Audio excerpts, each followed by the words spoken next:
Hello learners, here I Kirti Sharma. I'm working as an assistant professor in St. Andrews Institute of Technology and Management. Here I'm going to start a lecture series on ADA, Algorithm Design and Analysis. It's very important and core subject in CSE branch, right? So actually, most of the time I've seen that students feel difficulty in understanding this subject. So here I have tried to provide you this subject in more easier or simpler way. Actually, one of the challenging subject for the students because they get chance to solve the problems and to find out the strategy to solve that particular problem, right? So here I will start from basics onwards, then we will extend the things up to the advanced level. So stay tuned for the further lectures also. We will cover each and everything from basics to advanced or in detailed. So today we will discuss the introductory part of the algorithm itself, about the subject and what is the uses of this subject. Like first we will discuss what is an algorithm, why what is an algorithm, then why we are studying this subject, and what is the applications, right? So one by one we will cover each and everything. Okay, so here the algorithm, as you know already, the algorithm relates to the name, as its name on the basis of the mathematician Khwarizmi. He This algorithm name is basically on the name of the mathematician uh, Al-Khwarizmi. So, which means it's a procedure or a technique. Okay, basically, software engineers commonly uses an algorithm for which purpose? For planning and solving the problems. What it's mean? Any problem is given to the software engineers like as a project during the completion, in the initial stage of the project, there must be some planning in order to execute the project. So that's the thing. First they have to see in the, like as a software engineer, you need to see the what is the problem mentioned in the project, like what they have about what they have to deal in the further coming days. So after that they have to make the proper planning, and they have to execute that particular planning, right? So in that manner software engineer use this particular thing, right? So what about the algorithm definition? As mentioned here, it's a sequence of step by step solutions that in order to solve a problem, right? There could be any particular problem, and to solve that particular, there will be some steps. Okay, so step by step solution will be there in order to solve a problem. It's an algorithm itself, right? So there are some characteristics about the algorithm itself, right? What is an algorithm is actually. So we have already discussed about the algorithm, what it is. Now we have some characteristics of the algorithm. Because of them, we are going to just start with it as a whole subject, and we will analyze these uh, algorithms. So there are some characteristics of there. Listen, first of all, I want to discuss some thing here. Like your subject name is algorithm design and analysis. So it's basically all about why we are studying about the algorithm firstly. Then there are some specialty or characteristics of the algorithm. Those are mentioned here. After that, we will study what is the need to design an algorithm, right? So what are the different strategies to design the algorithm? After that you have to analyze the algorithms. There are so 4 units in your syllabus, like accordingly. In the first part of the syllabus we will cover the algorithm part, like how to write the algorithm, what are the algorithms, what is an algorithm. Like there are some sorting and searching algorithms are there, how to write the algorithms for searching and sorting.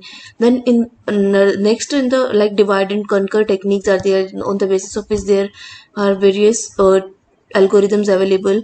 For those algorithms we have to find out the time complexity and space complexity itself, right? We will study in the first half of the syllabus. Like in the next part, second part, we will study the designing strategies, like top to down, bottom up strategy to design the algorithm, in which we will study various types of algorithms like greedy approaches and dynamic approaches will be there in the designing of the algorithm. And in third and last part we will discuss analysis part of the algorithm, you've already like complexity level of the algorithms, and of the whatever you are writing you have to analyze it, what could be the complexity of that algorithm with respect to the time and space, actually that we will discuss further. So this is your context is divided into three parts. Like first you have to know about the algorithm, the what is algorithm, how to write the algorithm, then how to compute the complexity like time complexity and space complexity of the algorithm. Then after we will study different designing algorithms, greedy approach, dynamic approach. Then after we will analyze those algorithms, right, with the help of like np hard, np complete, complexity level will be there, so we will compute them, right, analyze them. It was all about your subject basics. So today in today's lecture we will discuss the basic introductory part itself. From next lecture onwards we will go in depth one by one, day by day. So just stay tuned to understand the to get the more clarity. I will try to make more this subject in more easier way. So if you will do continue, then you will get each and everything. So stay tuned. So first we will discuss the different characteristics. Here I have mentioned there the input, output, definiteness and finiteness. There are four factors that I mentioned here. What it's mean? For an algorithm it is important, it's not important there will be any input or not. It may possible there may be any input or there may not be any input. It's not mandatory to be like you have to provide the input for an algorithm. Without input algorithm is possible, but main thing is that it's important. Output is important for any algorithm. You are writing any algorithm and you are not getting anything as an output or as a solution of any problem, then there is a no need to, there is a no any worth of that particular algorithm. What it's mean, it's important there must be some output with respect to the algorithm, whatever you have written, whatever the programmer or you as written, right? So next thing, definiteness. What it means, there should not be any kind of ambiguity, as each of the instruction, the whatever you have written in the algorithm, it must be clear and unambiguous. What it means, there should be clarity, like there should not be any kind of dilemma. Either you can do something or you don't, right? There is nothing in between do and don't. Okay, so what it's mean is like I'm saying here, I'm using the some values like root minus 1, right? So this kind of values are unambiguous actually. So sorry, ambiguous. These values are not defined here, so that means like you have to use the instructions with each and every instruction with their clear mean. Okay, so that means there should be definiteness. Okay, and what about the instructions I'm talking about here? Like you can write the instruction in an algorithm in any language, right? There is no any not any like need you have to write in the you have to follow any programming language to write an algorithm. No, you can write the algorithm in simply in English language in your own sentences itself.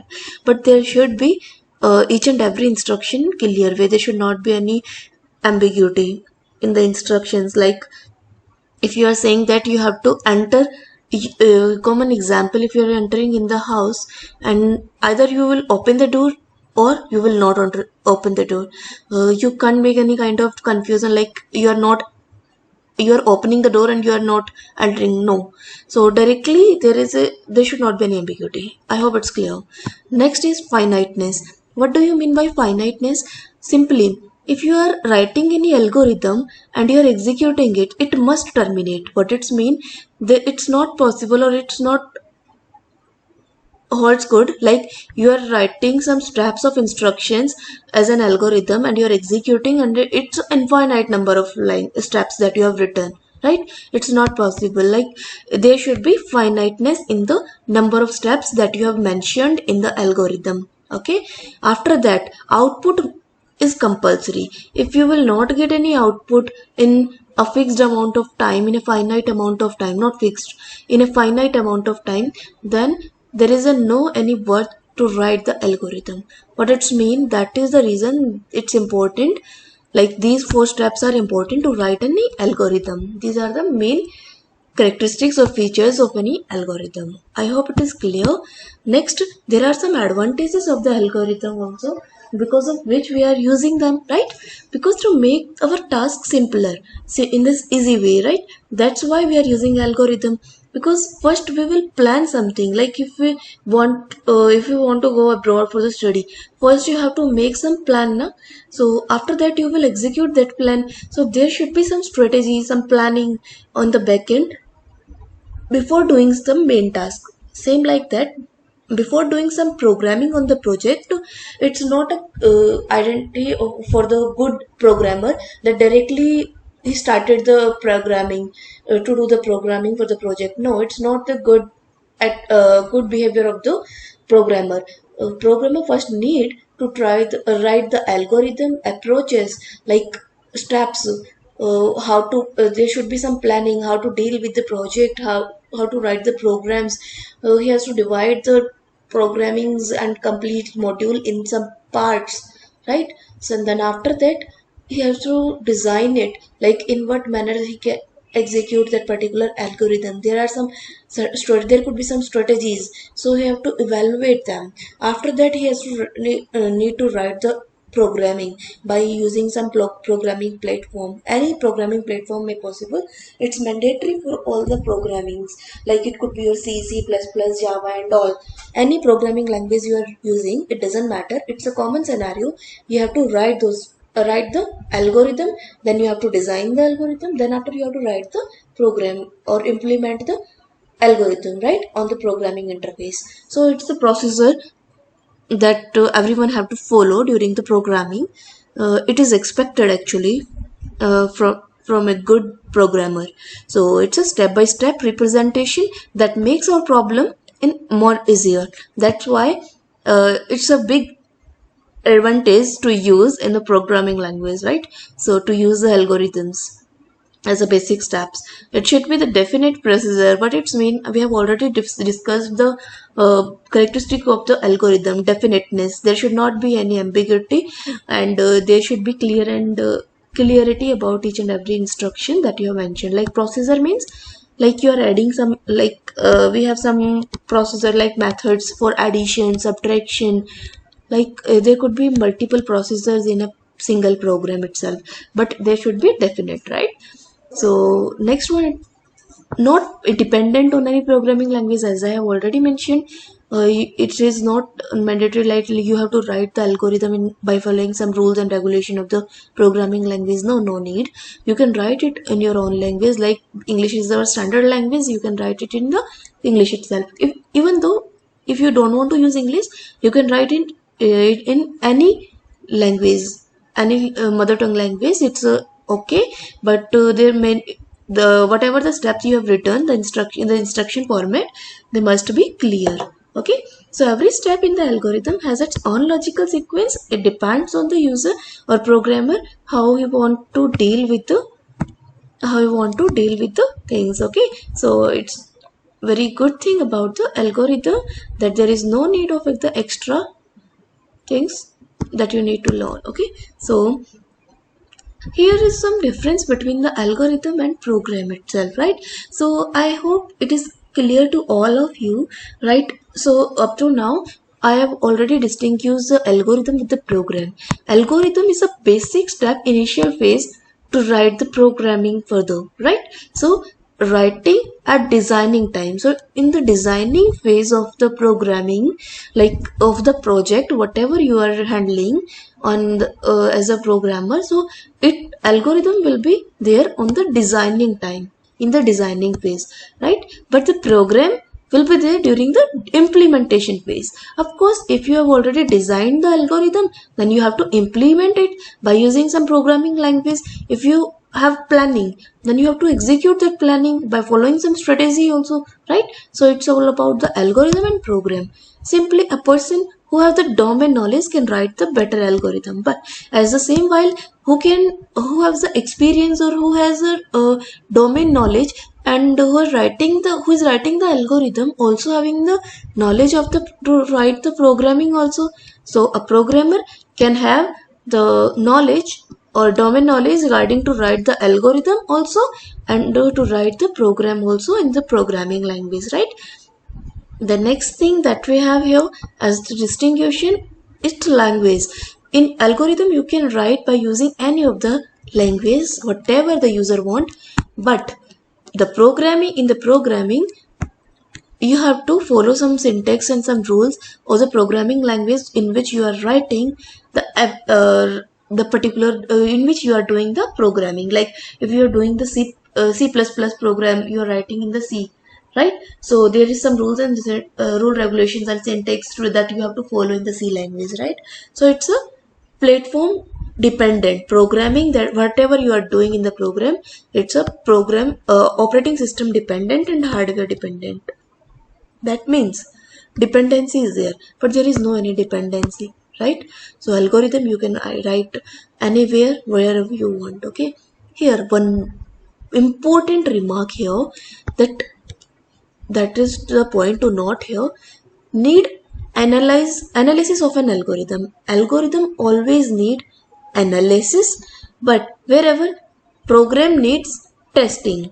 After writing the program, you have to test the program in order to check it out, is it efficient or not. And while after writing the algorithm, there is a need to analyze that particular algorithm. So analysis of the algorithm and testing of the algorithm. So make a remark, we always do analysis for any algorithm and testing for the program after writing or after implementing the code, right? So I hope it is clear to all. Next we have some priori analysis and posteriori testing. As their name indicating, priori means before and posterior means after. What it's mean? Analysis we have already studied, like analysis is used during the algorithm design, right? And testing is after writing the code. During we need to test the programming whatever we have written, right? So priori analysis before, like you are writing any code for any problem to solve the problem. So you're writing the code. Before writing the code, before priori means before writing the code, there is a need to analyze the algorithm whatever you have written, right? So there is a need to analyze the algorithm before writing the code. So it's a priori analysis is used in the case of algorithm analysis. Then wherever posterior is a after, like after implementation, you need the to test that particular program, is it efficient or not, to further apply in the as an application. Whatever you have done as a programming, you have written the code, is it okay with the to use in the practical implementation, is it efficient or not. For that purpose, after implementation we are doing testing, and before the coding, for the algorithm to check the efficiency of the algorithm, like it is efficient or not, it's a good to proceed with the same algorithm, we have done the analysis process. I hope it is clear. So for the algorithm, we already know it's a language independent, you can write algorithm anywhere, it's a language dependent. So posterior testing you can do anywhere, like not anywhere.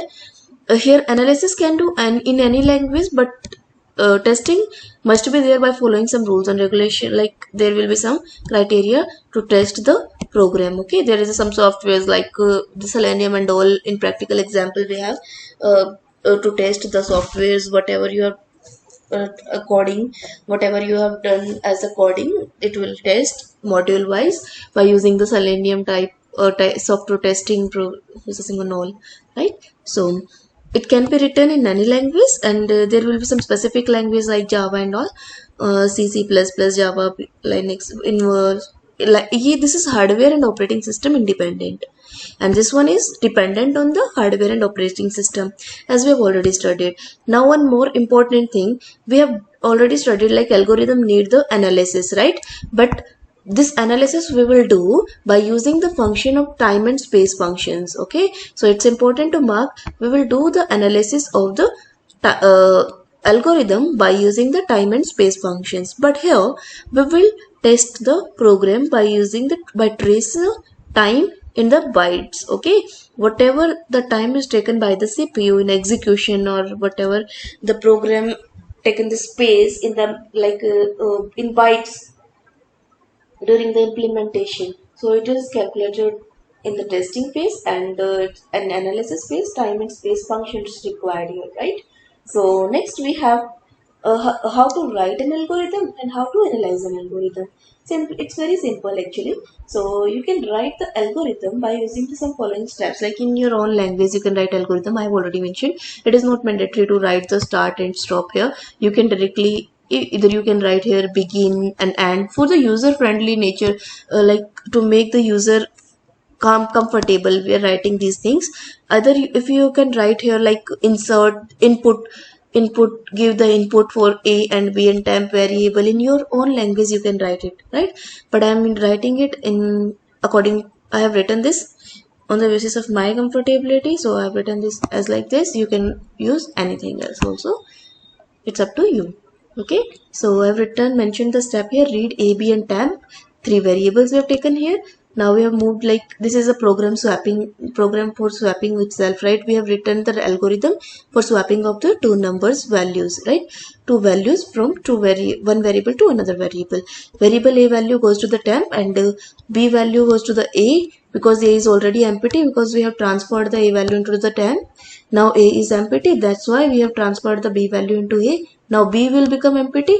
Now whatever we have transferred in temp, now we will insert it into the b value, okay, as a b value. So now we are clear with this thing. Last we have to print it, what is the value of a and b. Now it's swapped.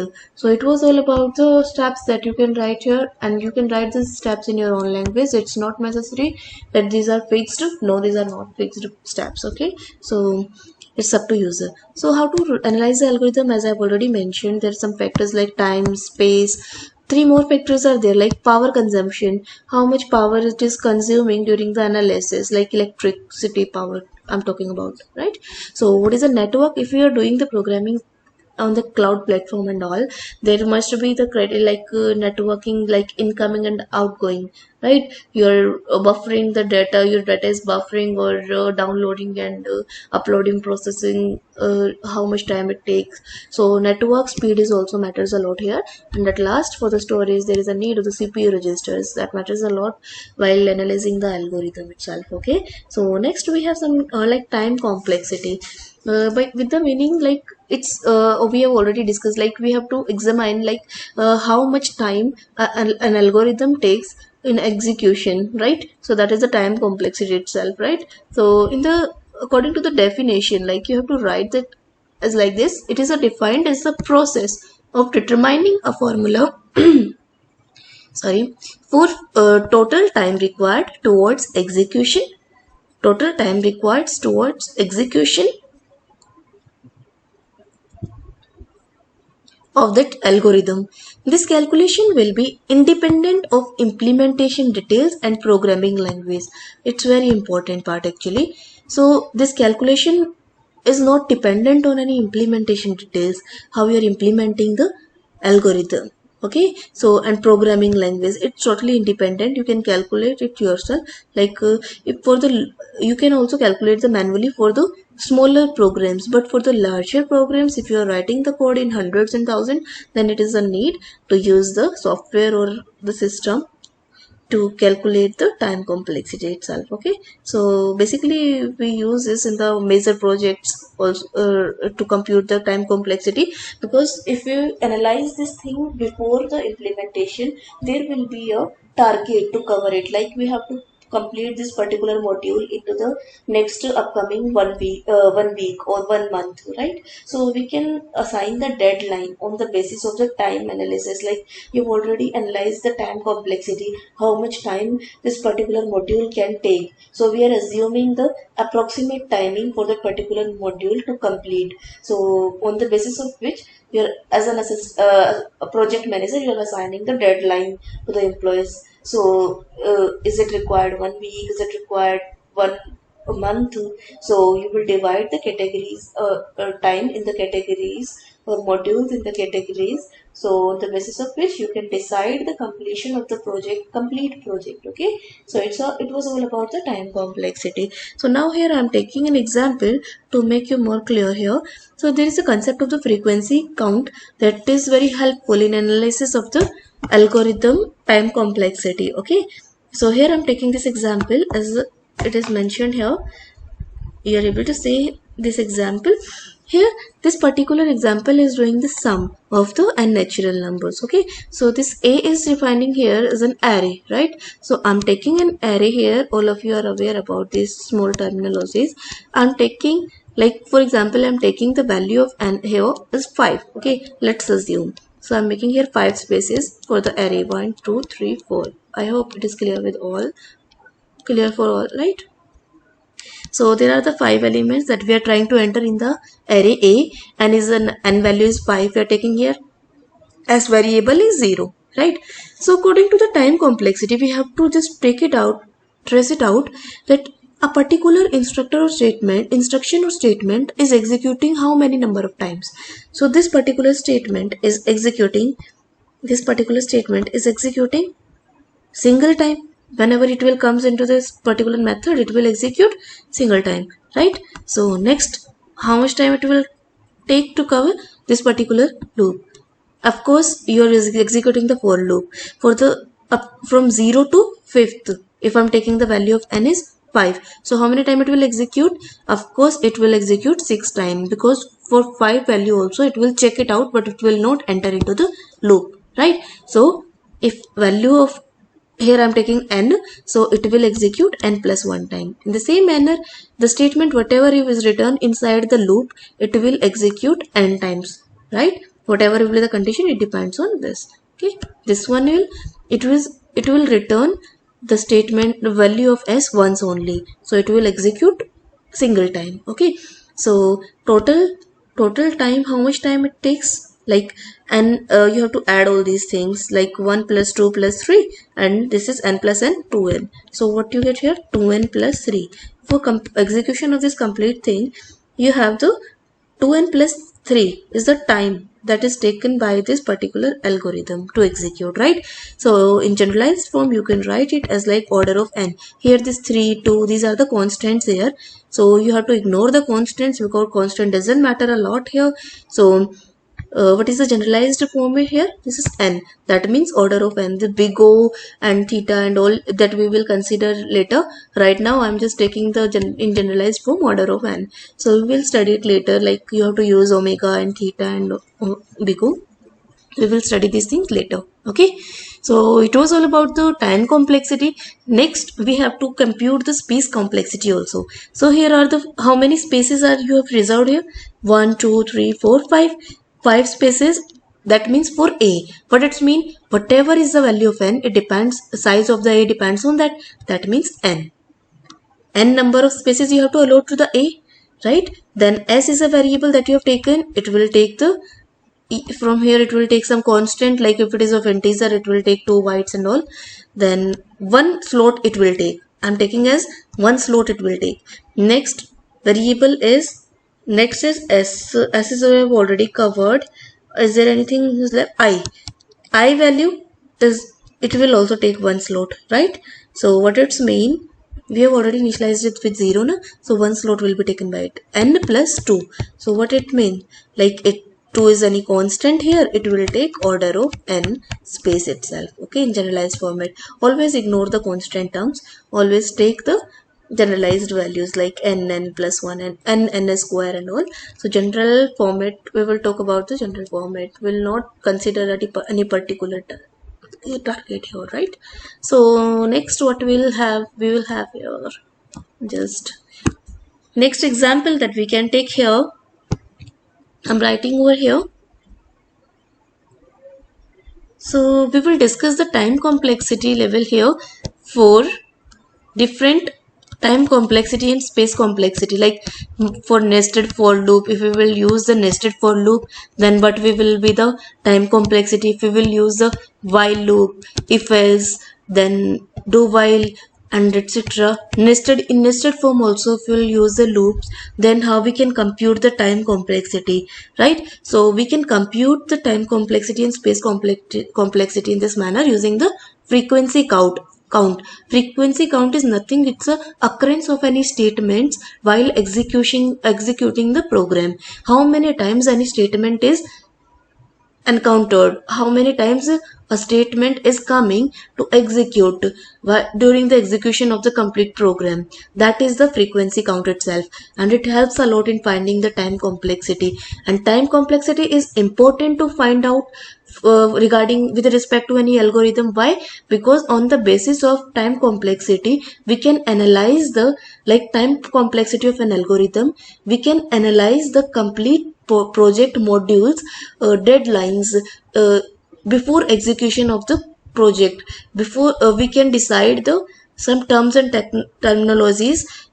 After that particular time period, it will be clear that after that time our project will may complete. So there is some kind of assurance with respect to the time coverage. Also same for the space itself, how much space it will take in execution.